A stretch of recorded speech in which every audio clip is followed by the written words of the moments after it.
সংসদ সদস্যরা সংসদে যাওয়ার পরে চোর হতো, টেন্ডারবাজ হতো, লাইসেন্স নিজের নামে নিয়ে চুরি করত। আর এইবার দেখলাম একটা দলের ৪৫ জন চোরকে আবার সংসদে ঢুকাচ্ছে। পরিবর্তন ঘটবে, অত্যন্ত পরিতাপের বিষয়।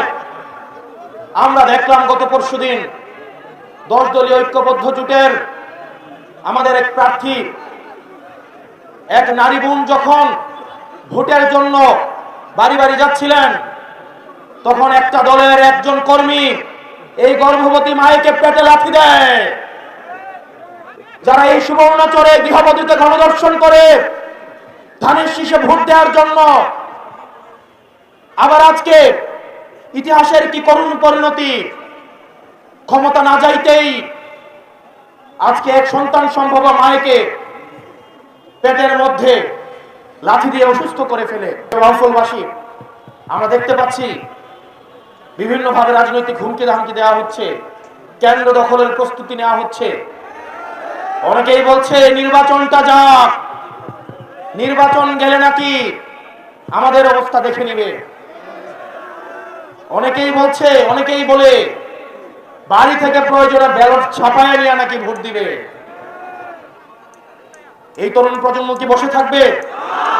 এই তরুণ প্রজন্ম কি বসে থাকবে? এই তরুণ প্রজন্ম হাসিনাকে ডরায় নাই।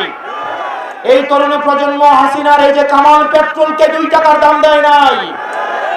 এখন যদি কেউ মনে করে এই অপার যে সম্ভাবনার তরুণ প্রজন্মকে আবার কামান দিয়ে, আবার পুলিশ দিয়ে, মিলিটারি দিয়ে, পেট্রোল দিয়ে আবার তাদেরকে দমন করা হবে, তাহলে তারা ইতিহাসের ভুল প্রান্তে তারা অবস্থান নিচ্ছে। আগামী 12 তারিখে আপনারা যারা আছেন প্রত্যেকেই ভোট কেন্দ্রগুলোতে গিয়ে ফজর নামাজ পড়বেন। আপনারা সবাই ভোট দিয়ে এসে বাড়িতে আসবেন, ভোটের ফলাফল নিয়ে বাড়িতে আসবেন। কোন চাঁদাবাজ, কোন টেন্ডারবাজের হাতে ভোট কেন্দ্রগুলো ছেড়ে দেওয়া যাবে না। আমার মায়েরা যারা আছেন সকাল বেলায় আপনারা ভোট কেন্দ্রে চলে যাবেন। আপনাদেরকে যারা ভয় দেখাতে আসে তারা মূলত ভয় পেয়ে গেছে, এই কারণে আপনাদেরকে ভয় দেখাতে আসে। আমরা আমাদের মায়েদেরকে নিয়ে এই ভোট কেন্দ্রগুলোকে পাহারা দিব। আমাদের ভোট এবার আমরা অবশ্যই দিব। কেউ যদি আমাদের বিরুদ্ধে ভোট দিতে চায়, সে যেন নিরাপদে ভোটটা দিতে পারে, সেইটার ব্যবস্থা আমরা করব।